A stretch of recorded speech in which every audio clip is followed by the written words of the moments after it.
Hello दोस्तों, स्वागत करता हूं आपका क्लास नंबर 14 में। चलिए शुरुआत करते हैं आज की क्लास को।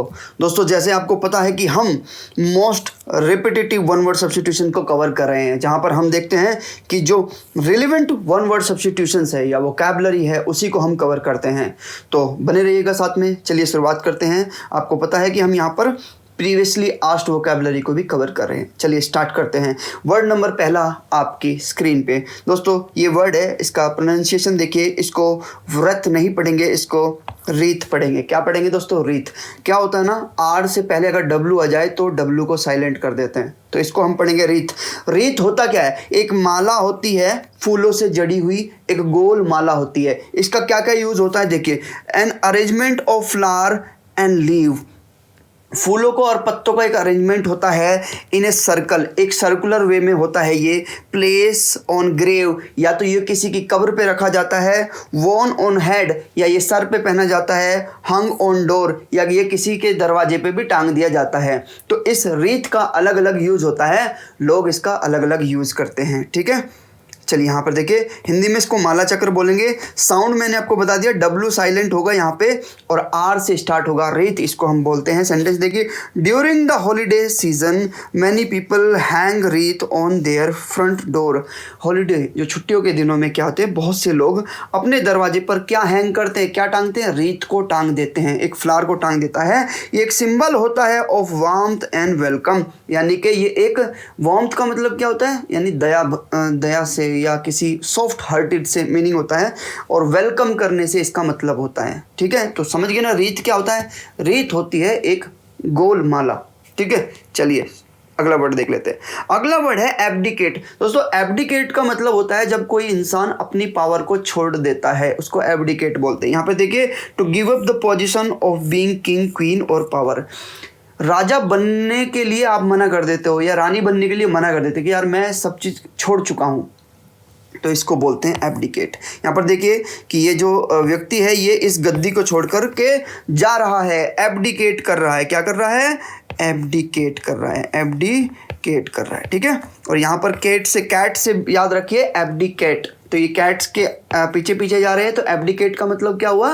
राजगद्दी त्याग देना या राज को त्याग देना। ठीक है, सम्राट या सम्राज्ञी के पद को त्यागने को ही हम एब्डिकेट बोलते हैं। यहाँ पर देखिए, the president shock the nation, जो राष्ट्रपति है उन्होंने राष्ट्र को क्या कर दिया है? शॉक कर दिया है। When he announce his decision to abdicate the presidency, जब उन्होंने अपना पद लेने से मना कर दिया कि मैं राष्ट्रपति नहीं बनूंगा, तो उसने क्या, इस एक्शन ने क्या किया? पूरे राष्ट्र को शॉक कर दिया। साइटिंग पर्सनल रीजन, उन्होंने बताए। साइट का मतलब क्या होता है? बताना। उन्होंने बताया कि पर्सनल रीजन है मेरे ये करने के। ठीक है, अगला वर्ड देखिए दोस्तों, अफेबल। अफेबल का मतलब होता है फ्रेंडली, दोस्ताना, घुलनशील जो होते हैं लोग, ऐसे इसको हम क्या बोलेंगे? अफेबल बोलेंगे। जैसे ये दो व्यक्ति देखिए, ये दोनों आपस में बात कर रहे हैं, अच्छे से बात कर रहे हैं, तो ऐसे रिलेशन को हम क्या बोलेंगे? अफेबल बोलेंगे। क्या बोलेंगे? अफेबल रिलेशन, यानी कि घुलनशील रिलेशन है इनके। यहाँ पे देखिए, प्लेजेंट और फ्रेंडली। प्लेजेंट का मतलब बहुत ही सुखदायक सा, और बहुत ही फ्रेंडली, दोस्ताना सा।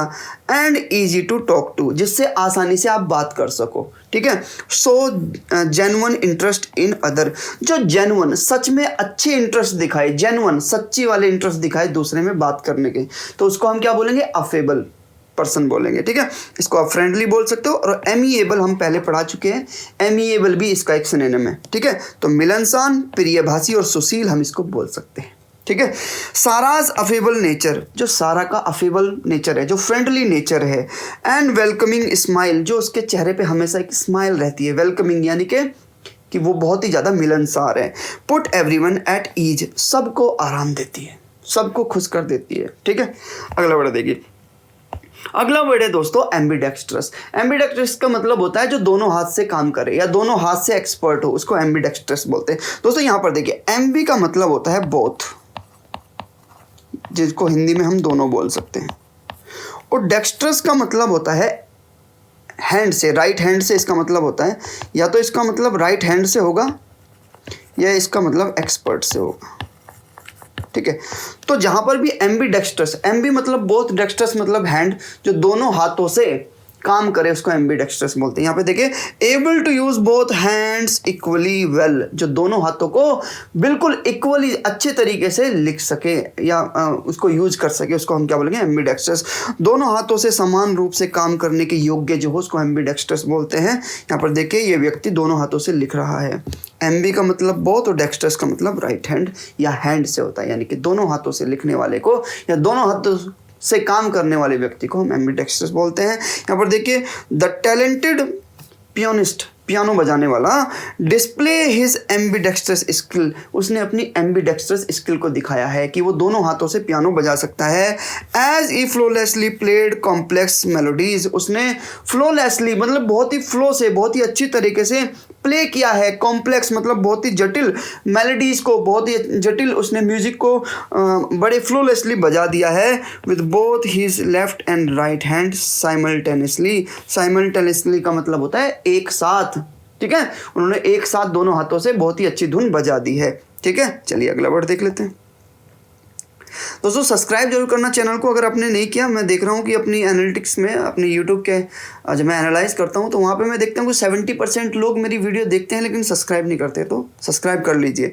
देखिए एम्बीफीबियन क्या होता है? एम्बीफीबियन वे जंतु या जानवर होते हैं जो ज़मीन पे भी रह लेते हैं और पानी में भी रह लेते हैं। एम्बीफीबियन यानी उभयचर जो होते हैं। Any animal that can live both on land and water, जो ज़मीन पे भी रह ले और पानी में भी रह ले, उनको हम क्या बोलेंगे एम्बीफियन। अब आपको मैंने बता दिया कि एम्बी का मतलब तो दोनों से होता है। अभी मैंने आपको बताया कि एम्बी का मतलब दोनों से होता है।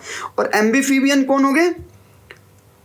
जो दोनों जगह रह सकते हैं। ठीक है, अब यहाँ पर देखिए, अच्छा ये यहाँ पर ये गलत यहाँ पर आ गया है, ठीक है, तो इसको हटा दीजिए। यहाँ पर देखिए the pond was teemed with various species और एम्फीबियन, जो पॉन्ड है, जो तालाब है, वो किससे टीम हो, टीमिंग का मतलब होता है इधर उधर जाना, है ना। तो जो पॉन्ड है उसमें क्या है, एम्फीबियन जो जानवर है वो इधर उधर घूम रहे हैं, लाइक फ्रॉग, मेंढक, स्नेक एंड क्रोकोडाइल। ठीक है, अगला वर्ड देख लीजिए। अगला शब्द है दोस्तों एनार्किस्ट। एनार्किस्ट एक ऐसा व्यक्ति होता है जो सरकार को नहीं मानता। यहाँ पर देखिए a person who believe that law and government are not necessary, एक ऐसा व्यक्ति जो ये समझे कि सरकार और कानून की कोई ज़रूरत नहीं है। ठीक है, तो ऐसा व्यक्ति जो सोच रखता है उसको हम क्या बोलते हैं? एनार्किस्ट बोलते हैं। क्या बोलते हैं? एनार्किस्ट। और दोस्तों एन कहीं पर शब्द में आ जाए, देखो जब मैं कोई आपको प्रीफिक्स की ट्रिक बताता हूँ तो वो कुछ ही शब्दों में यूज़ होती है, मतलब मोस्टली शब्दों में यूज़ होती है, ऐसा नहीं कि वो हर जगह यूज़ होगी। जैसे एन का मतलब नोट से होता है, तो ऐसा नहीं कि जहाँ पर भी एन आ जाएगा या ए आ जाएगा शब्द के पहले वो नोट से मीनिंग होगा, लेकिन मोस्टली होता है। तो एनार्किस्ट का मतलब समझिए, एन का मतलब नोट होगा और आर्कोस का मतलब रूलर, यानी कि जो इंसान किसी रूलर को ना चाहता हो उसको एनार्किस्ट बोलते हैं, यानी किसी सरकार को ना चाहे उसको एनार्किस्ट बोलते हैं, अराजकतावादी बोलते हैं। ठीक है, ठीक है, यहाँ पर देखिए एनार्की हमने इसको बोल दिया, एनार्किस्ट बोल दिया। The anarchist argued for a society where individual could live in freedom. Anarchy जो होता है ना वो आर्ग्यू करता है, बहस करता है कि समाज जो है, जो इंडिविजुअल है वो रह सकते हैं आज़ादी के साथ में अगर सरकार ना हो तो। And equality without the need for oppressive system of government, यानी कि समाज जो है इक्वालिटी में रह सकता है, जो सरकार की ऑपरेसिव नीति होती है, जो दबाना होता है लोगों को, वो नीति से बाहर निकलना चाहते हो और इक्वालिटी में जीना चाहते हैं। ठीक है, तो इसके अपने प्लस माइनस हैं। ठीक है, सरकार के अपने फ़ायदे और नुकसान होते हैं, तो democracy is the best option. ठीक है, चलिए आगे देख लेते हैं। अपैथी। अपैथी कौन होता है? जो बहुत ही ज़्यादा उदास रहता है, उदासीन, अनिच्छा, यानी कि एनर्जी बहुत लो होती है, एक्साइटमेंट नहीं होता, ऐसे व्यक्ति को हम अपैथी बोलते हैं। ट्रिक याद कर लीजिए कि आप ऐसे याद रखिए, अपैथी में पति शब्द आता है, अपैथी पति, तो समझ लीजिए कि किसी के पति बहुत ही अपैथी है, बहुत ही उदासीन है, बहुत ही लो एनर्जेटिक है, बहुत ही कम एंथुजियास्टिक है, बहुत ही कम एनर्जी वाले हैं। तो अपैथी का मतलब समझ गए ना, जो उदासीन हो, जो उदास हो। The feeling of not being interested, जो किसी भी चीज़ में इंटरेस्टेड ना हो, हमेशा लो फील करता हो। और इंथुजियास्टिक, जो एनर्जेटिक ना हो, जो उत्साहित ना हो अबाउट एनीथिंग, किसी चीज़ के बारे में। ठीक है, the student apathy toward their studies, जो स्टूडेंट्स होते हैं वो अपनी पढ़ाई के प्रति क्या होते हैं? अपैथी होते हैं, उदासीन होते हैं।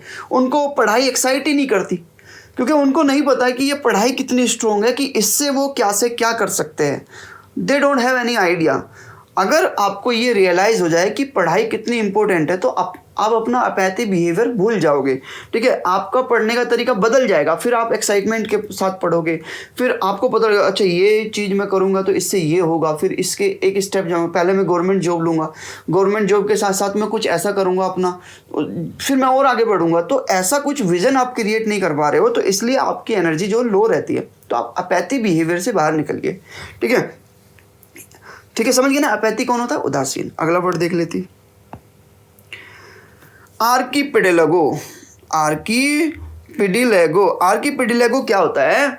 कोई ऐसी जगह जहां पर बहुत सारे द्वीप होते हैं। द्वीप समझते हो? आइलैंड्स, बहुत सारे आइलैंड्स होते हैं, वो चारों तरफ पानी से घिरे होते हैं। तो ऐसी जगह को हम आर्किपेडिलेगो बोलते हैं। क्या बोलते हैं? आर्किपेडिलेगो। ये इन ज्योग्राफी में यूज होता है। अ ग्रुप ऑफ आइलैंड, जो द्वीप होते हैं, पानी के जो टापू होते हैं, ये इनका एक ग्रुप होता है। And the sea around them, उनके चारों तरफ क्या होता है? समुंदर होता है।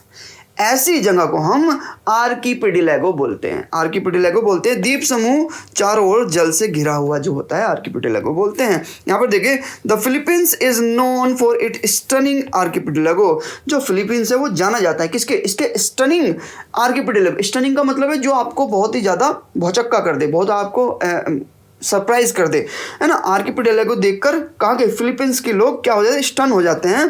कंसिस्टिंग ऑफ ओवर 7000 आइलैंड, वहाँ पर 7000 से ज़्यादा द्वीप है। दैट ऑफर डाइवर्स लैंडस्केप, जो ऑफर करते हैं, दिखाते हैं बहुत ही लैंडस्केप, बहुत ही सुंदर सुंदर landscape. And breathtaking nature beauty. Breathtaking यानी कि जिसको देखकर आपकी सांसें एक बार के लिए थम जाए, ऐसी सुंदरता वाले टापू द्वीप वहाँ पर अवेलेबल है।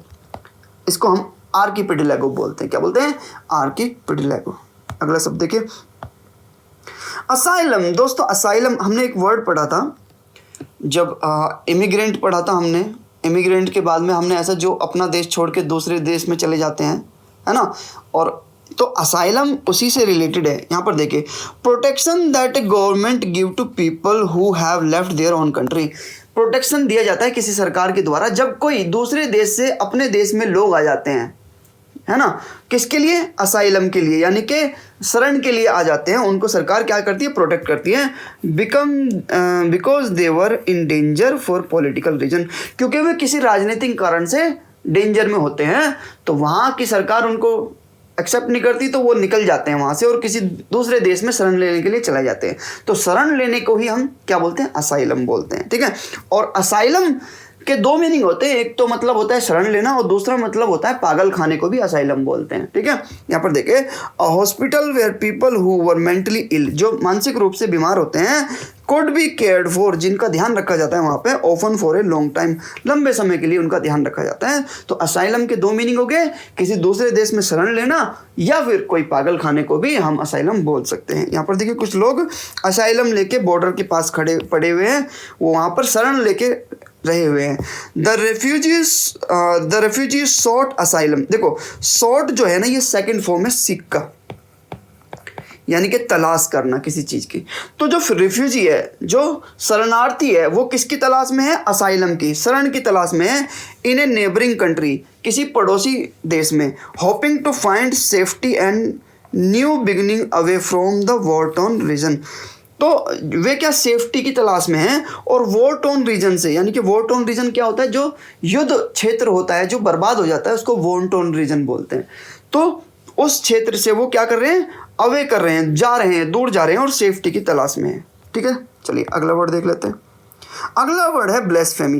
दोस्तों ब्लेस्फेमी होता है जब कोई व्यक्ति किसी धार्मिक चीज़ का अपमान करे या किसी धर्म को अपमानित करे, उसकी डिसरिस्पेक्ट करे, तो उसको हम ब्लेस्फेमी बोलते हैं। यानी कि जिनको गलतफहमी होती है वो ब्लेस्फेमी करते हैं। गलतफहमी, ब्लेस्फेमी, गलतफहमी, ब्लेस्फेमी, ऐसे याद करिए कि ब्लेस्फेमी का क्या मतलब है कि ईश्वर की निंदा करने वाला या डिसरिस्पेक्ट करने वाला धार्मिक चीज़ों को हम उसको ब्लेस्फेमी बोल सकते हैं।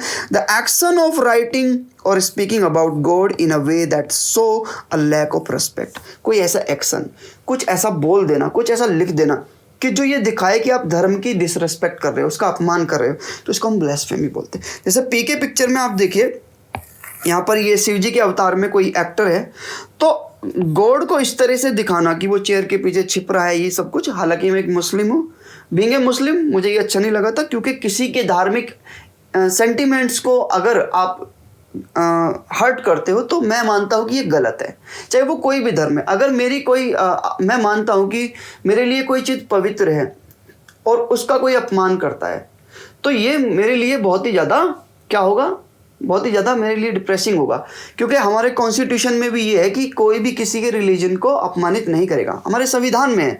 मतलब मोल बहुत चीज़ है जिसमें हमारे अंबेडकर साहब जी ने बोल दिया कि सब अपना अपना रिलीजन को फॉलो करो, उसको प्रे करो, कुछ भी करो, लेकिन आप दूसरे के रिलीजन पे कमेंट नहीं कर सकते, ठीक है। तो ये गलत होता है, उसको क्रिटिसाइज नहीं कर सकते। तो आपको ब्लेसफेमी करने की कोई परमिशन नहीं है, चाहे आप एक्टर हो। हालांकि मैं इस एक्टर की जो तारीफ़ करता हूँ कि इसने बहुत कुछ दिया है बॉलीवुड को, और बहुत सारी पिक्चर से ऐसी है जैसे तारे ज़मीन पर हुआ, पीके, तो एक मुझे अच्छी इसलिए नहीं लगी थी क्योंकि यहाँ पे ब्लेसफेमी थी, ठीक है। चलिए तो आगे देखते हैं। His comment about the god were seen as blasphemy, जो उसका कमेंट है भगवान के बारे में, वो देखा गया किसकी, ब्लेसफेमी की तरह, कि ईश्वर की निंदा की उसने, by the devote followers of the religion, जो धार्मिक लोग के जो डिवोटी होते हैं, जो उसको फॉलो करते हैं, उनके सेंटिमेंट्स को उसने क्या किया है, हर्ट किया है, ब्लेसफेमी से हर्ट किया है। अगला वर्ड देखिए दोस्तों, कार्निवोर। कार्निवोर ऐसे जानवर होते हैं जो केवल मीट खाते हैं, जिनका जो मेनली सोर्स होता है भोजन का वो मीट होता है। जैसे मांस भक्षी जो जानवर होते हैं, टाइगर या लॉयन वगैरह, ये क्या होते हैं, कार्निवोर होते हैं। Eat the flash of other animal, जो दूसरे जानवरों का फ्लैश खाए, उसका मीट खाए, उसको हम क्या बोलेंगे, कार्निवोर बोलेंगे। The lion is a well known carnivore, जो शेर है वो जाना जाता है किसके, कार्निवोर, मार भक्षी के, उसमें जाना जाता है। Relying on diet consistent mainly of other animal, उसका रिलाई होता है, यानी कि वो डिपेंडेंट है दूसरों पे, कि कंसिस्टेंटिंग मेनली उसका फूड जो होता है, लगातार वो क्या खाता है, अदर एनिमल को खाता है, ठीक है। Such as antelopes and zebra. Zebra तो आपको पता है, और एंटीलोप्स होती है एक तरह की हिरन होती है, ठीक है, सींग वाली हिरन होती है, बहुत तेज भागती है। तो समझ गए ना, कार्निवोर क्या होता है, मांस भक्षी। चलिए अगला वर्ड देख लेते हैं, कैटलॉग। कैटलॉग एक तरह की लिस्ट होती है जिसमें आइटम्स की लिस्ट होती है, जिसमें उसके बारे में डिटेल्स होती है कि ये आइटम का प्राइस क्या है, इसका वेट क्या है, इस आइटम कि क्या क्या इसकी स्पेसिफिकेशन है। तो मल्टीपल आइटम्स की एक लिस्ट होती है, ठीक है। तो उस लिस्ट को हम क्या बोलते हैं, कैटलॉग बोलते हैं। जैसे अमेजोन पे आप अगर जाते हो, फ्लिपकार्ट पे जाते हो, तो वहाँ पे एक कैटलॉग मिलता है, एक लिस्टिंग मिलती है अलग अलग आइटम की। जैसे आपने कोई टाइप किया, आपने किया मोबाइल, तो वहाँ पर बहुत सारे मोबाइल आ जाएंगे लिस्ट में, उनके प्राइस आ जाएंगे, तो उसको, उस लिस्ट को ही कैटलॉग बोलते हैं। A complete list of item for example of things that people can look at buy, मतलब खरीदने के लिए जो लिस्ट होती है, सूची, लिस्ट इसको बोल सकते हैं। The company release a new catalogue showcasing there latest collection. Company ने क्या किया है, अपना एक नया कैटलॉग भेजा, मतलब शोकेस किया है, जिसमें लेटेस्ट कलेक्शन दिया हुआ है क्लोथिंग का, complete with description, price and vibrant photograph. उसमें फोटोग्राफ भी दिए, कपड़े के प्राइस भी दिए गए हैं, और उनका क्या डिस्क्रिप्शन है, क्या क्वालिटी है, वो भी दी गई है। तो ऐसे लिस्ट को हम क्या बोलेंगे, कैटलॉग बोलेंगे, सूची इसको हम बोलते हैं। अगला वर्ड देखिए दोस्तों, अगला वर्ड है आपका सरकम लोकेशन। सरकम लोकेशन, देखो सरकम का मतलब होता है घूमना, कोई चीज़ सरकमफ्रेंस पे चलती है ना, किनारे पे चलती है। सरकम का मतलब घुमाना, सरकम का मतलब घुमाना हो गया, और लोकेशन लोकेशन का मतलब हो गया लॉक करना, यानी कि बोलना, ठीक है, स्पीक करना, यानी कि कोई ऐसा व्यक्ति जो घुमा घुमा के बात करे, सीधी बात ना करे। अगर उसको कुछ बोलना है ना, वो उसको पूरा घुमा के लेके आएगा, ठीक है ना। तो सरकम लोकेशन बोलते हैं। जैसे एक बार मोदी जी के इंटरव्यू में मोदी जी से कहा कि आप डिस्क्रिमिनेशन क्यों करते हो, आप हिंदू मुस्लिम के बीच में डिफरेंस क्यों करते हो, तो उन्होंने बात को ऐसे घुमा के जवाब दिया कि देखिए, मैं ट्रेन बना रहा हूँ, मैं सड़क बना रहा हूँ, क्या उस पर केवल हिंदू चलेगा, क्या उस पर केवल ये चलेगा। तो उन्होंने बात को ऐसे घुमा के ले, वो मतलब एक सरकम लोकेशन पर्सन है, वो बात को घुमाना जानते हैं, इसलिए वो इंडिया में नंबर 1 है अभी, अगर हम पॉलिटिशियन पे देखें तो। Circumlocution refer to the use of excessive और इनडायरेक्ट लैंग्वेज। ये किसको करता है, रेफर करता है किसको, एक्सेसिव इनडायरेक्ट लैंग्वेज को, ठीक है। हालांकि ये हमारे देश के लिए अच्छी नहीं है कि आपको, आपसे कुछ जवाब मांगा जाए तो आप सीधा जवाब दीजिए, बिल्कुल, लेकिन पॉलिटिशियन जो होते हैं वो घुमा के जवाब देते हैं, ठीक है, कभी भी सीधा हाथ नहीं पकड़ेंगे, वो घुमा के पकड़ते हैं। To express an idea of convey meaning, ये मीनिंग को कन्वे करने के लिए क्या करते हैं, बात को घुमाते हैं, ठीक है, सरकमलोकेशन करते हैं। यहाँ पर देखिए वर्बोसिटी हम इसको बोल सकते हैं, यानी बहुत ज़्यादा बोलना, ठीक है। Instead of providing a straight forward answer, instead का मतलब इसके बावजूद, इसके बजाय कि वो प्रोवाइड करे, हमें दे क्या, स्ट्रेट फॉरवर्ड, बिल्कुल सीधा जवाब दे, द पॉलिटिशियन रिजॉर्टेड टू सर्कमलोकेशन, जो पॉलिटिशियन होते हैं वो झुके होते हैं किसको, सर्कमलोकेशन की ओर, कि वो बहुत ज़्यादा घुमा के बात करते हैं, ठीक है। अगला शब्द देखिए दोस्तों, कॉन्ग्रीगेशन। दोस्तों कॉन्ग्रीगेशन होता है धार्मिक समूह, धार्मिक जब धर्म के लोग कहीं एक जगह इकट्ठा हो जाते हैं तो उसको हम कॉन्ग्रीगेशन बोलते हैं, यानी कि एकत्रित होने की जो क्रिया होती है, किसी भी पर्टिकुलर धर्म के लोग अगर एक जगह एकत्रित हो जाएं, इकट्ठे हो जाएं, तो उसको हम कॉन्ग्रीगेशन बोलते हैं। सभा या जमाव भी उसको हम बोलते हैं, धर्म संघ भी हम उसको बोल सकते हैं।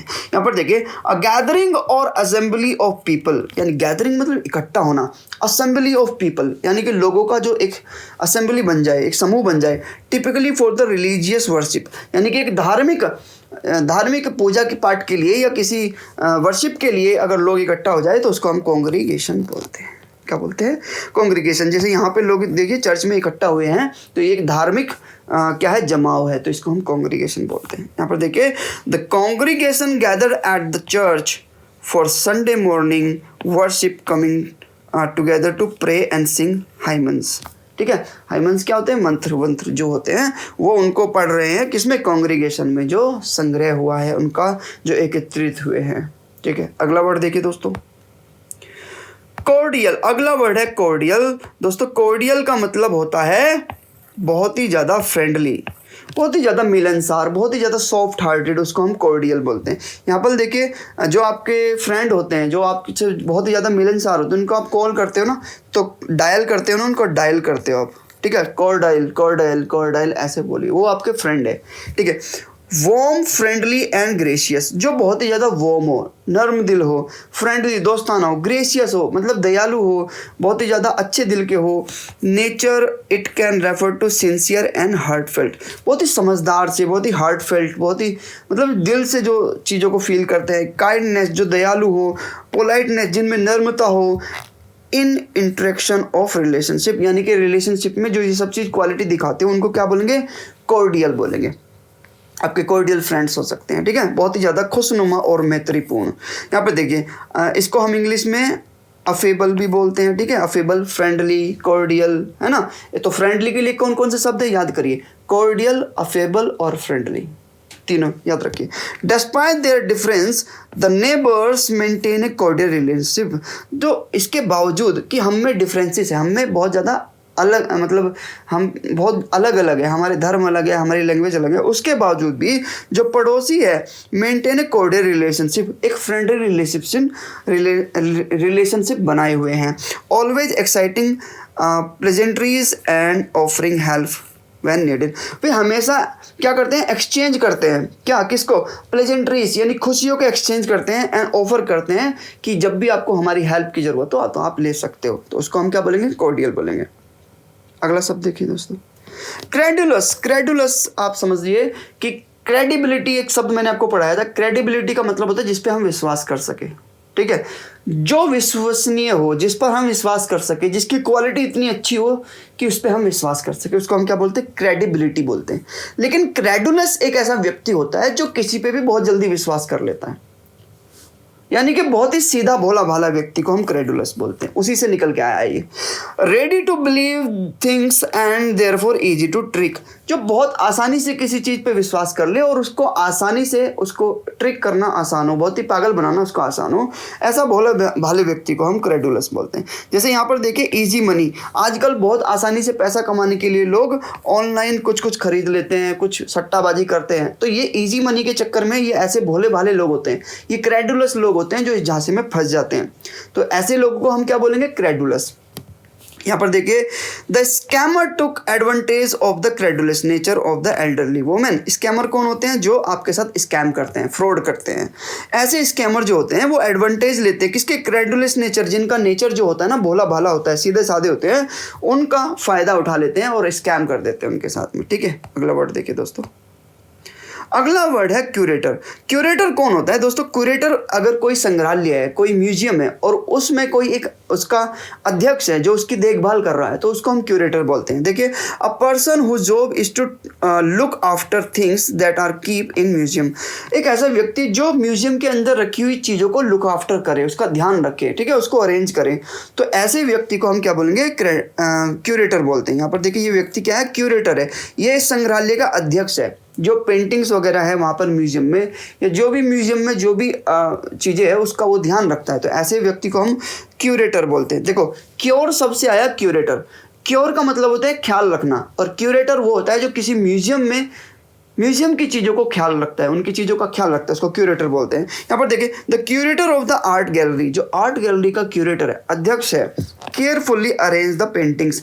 वो बहुत ही ध्यानपूर्वक पेंटिंग्स को क्या करता है, बहुत ही ध्यानपूर्वक उनको अरेंज करता है। Ensuring each piece was showcase, वो ये इंश्योर करता है, ये पक्का करता है कि सारे पीस को बहुत ही शोकेस कर दिया गया है, उनको बहुत अच्छी तरीके से, in the best possible way, captivate visitors, जो विजिटर्स को आकर्षित करे, कैप्टिवेट करे। अगला वर्ड देखिए दोस्तों, डेमोगोग कौन होता है? डेमोगोग एक ऐसा नेता होता है जो अपनी जनता को इमोशनली, उनको अपने इमोशन के तौर पे वो बात करता है, यानी कि वो लॉजिकली बात नहीं करेगा, ना ही उसका जो पर्सपेक्टिव होगा बात करने का वो एक रीजनिंग तौर पे होगा, तो वो बात जो करेगा वो इमोशन पे करेगा ताकि लोग उसकी बातों में आ जाए, तो ऐसे व्यक्ति को हम डेमोगोग बोलते हैं। A political leader who try to win support by using argument based on emotion, यानी कि एक ऐसा व्यक्ति जो अब ट्राई करे सपोर्ट की, दूसरों की सपोर्ट लेने के लिए, कैसा, using arguments based on emotion, यानी कि वो इमोशन जो अपने भाव होते हैं उनको, उनका यूज़ करके वो जनता की सपोर्ट लेना चाहता है, रादर देन रीजन, यानी कि वो रीजन नहीं देगा लेकिन इमोशनली आपको ब्लैकमेल कर देगा और आपका दिल जीत लेगा इमोशनली। तो ऐसे जो नेता होते हैं उनको हम डेमोगोग बोलते हैं, उत्तेजक नेता हम इनको बोल सकते हैं। वेट ए मिनट,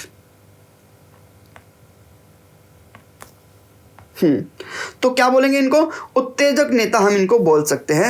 यहाँ पर देखिए, Narendra Modi the prime minister of India has been described by some as the charismatic demagogue. जो नरेंद्र मोदी को माना जाता है कि ये क्या है, ये डिस्क्राइब किए जाते हैं कैसे, क्रिस्मेटिक डेमोगोग, यानी क्रिस्मेटिक का मतलब बहुत ही जादुई, डेमोगोग है ये, उत्तेजक नेता है कि जनता को इमोशनल करके उनका सपोर्ट ले लेते हैं। अगला वर्ड देखिए दोस्तों, डर्माटोलॉजी। देखो, डर्मा शब्द का मतलब होता है स्किन से, कहीं पे भी डर्म आ जाए वो स्किन से, हमारी स्किन से मतलब होता है, और लॉजी का मतलब होता है स्टडी से, यानी कि डर्मालॉजी यानी स्किन के बारे में जो स्टडी होती है इसको डर्मालॉजी बोलते हैं, और स्किन के जो डॉक्टर होते हैं इसको डर्माटोलॉजिस्ट बोलते हैं, ठीक है। The scientific study of skin और डिजीज, स्किन पे होने वाले डिजीज के डॉक्टर्स को डर्माटोलॉजिस्ट बोलते हैं, और डर्मोलॉजी एक साइंस है जिसमें स्किन को पढ़ा जाता है। Mary visited a dermatologist to address her persistent skin condition. जब मैरी है उसने विजिट किया है डॉक्टर के पास, किसके, डर्माटोलॉजिस्ट के पास, कि उसकी जो स्किन की जो प्रॉब्लम है, कंडीशन है, उसको दिखाने के लिए, एंड रिसीव अप्रोप्रिएट ट्रीटमेंट, और जो ज़रूरी है, अप्रोप्रिएट जो चाहिए उसको ट्रीटमेंट, उसके लिए वो वहाँ पर गई है। चलिए अगला वर्ड देख लेते हैं, डेलिटेंटे। डेलिटेंटे कौन होता है दोस्तों, ये हमारा आखिरी वर्ड है आज की क्लास का। डेलिटेंटे एक ऐसा व्यक्ति होता है जो शौकिया तौर पे कुछ काम करता है, यानी कि वो उसमें एक्सपर्ट नहीं होता है, शौकिया तौर पर कुछ काम करने वाले को डेलिटेंटे बोलते हैं। कभी वो कुकिंग करना स्टार्ट कर देगा शौकिया तौर पे, तो कभी म्यूजिक बजाना, तो कभी दूसरी गेम वगैरह खेलना स्टार्ट करता है। ऐसे व्यक्ति को हम डेलिटेंटे बोलते हैं, जिसको शौकीन हम बोलते हैं। यहाँ पर देखिए, a dilettante is someone who engage in various activities, जो बहुत अलग अलग एक्टिविटीज़ में इंगेज हो जाता है ना, और फील्ड विदाउट ट्रू एक्सपर्टीज़, उसमें बिना एक्सपर्टीज़ किए हुए वो उसमें इन्वॉल्व हो जाता है, और सीरियस कमिटमेंट, यानी कि उसका कोई सीरियस कमिटमेंट नहीं होता उसके साथ, उसका सीरियस लगाव नहीं होता, बस वो शौक के आधार पर उसको करता है, तो ऐसे व्यक्ति को हम डेलिटेंटे बोलते हैं। ये मतलब किसी भी काम में अच्छे इसलिए नहीं हो पाते क्योंकि ये डेलिटेंटे व्यवहार होता है इनका, ये कभी कुछ करना स्टार्ट करते थे तो कभी कुछ, तो ऐसे व्यक्ति को हम डेलिटेंटे बोलते हैं। John was known as a dilettante trying out different hobbies, वो डेलिटेंटे के नाम से जाना जाता है कि वो कभी अलग अलग तरह की हॉबीज़ को ट्राई करता है, and interest but never fully committed, वो कभी भी किसी भी हॉबी से फुल्ली कमिटेड नहीं होता, उससे पूरा तरह से जुड़ा नहीं होता, to any of them for a significant period of time. वो ज़्यादा लंबे समय तक किसी भी चीज़ से जुड़ा नहीं रहता, तो ऐसे व्यक्ति को हम डिलीटेंटे बोलते हैं, ऐसे व्यक्ति को डिलीटेंटे बोलते हैं। थैंक यू सो मच दोस्तों, आज की क्लास यहीं पे ख़त्म करते हैं। Thank you so much, you are the best guys, क्योंकि यार आपने जो सपोर्ट दिया ना, मुझे लगता है कि अभी हमें लगता है कि हमारा एक हफ्ते में 1000 सब्सक्राइबर हो जाएगा, तो ये मेरे लिए बहुत खुशी का दिन रहेगा जब हमारे 1000 सब्सक्राइबर हो गए। और जल्दी जल्दी सब्सक्राइब करिए दोस्तों, जल्दी जल्दी दोस्तों को बताइए कि इस तरह से कोई वोकैबुलरी कवर करा रहा है। अगर आप यहाँ तक आ चुके हैं इस वीडियो में, तो मैं मानता हूँ कि आपको ये क्लास बहुत अच्छी लगी है, और अगर अच्छी लगी है तो चैनल को सब्सक्राइब जरूर करिए, लाइक करिए और कमेंट करना मत भूलिएगा दोस्तों, क्योंकि जब आप लाइक, कमेंट और शेयर करते हैं वीडियो को, तो यूट्यूब को पता लगता है कि ये वीडियो अच्छी बना रहा है, तो वो फिर मेरी वीडियो और भी ज़्यादा लोगों के पास भेजेगा। तो ऐसे करके आप मेरी हेल्प कर सकते हैं। चलिए दोस्तों, मिलते हैं अगली क्लास में, जब तक के लिए bye bye, tata, see you, मिलते हैं, बाय।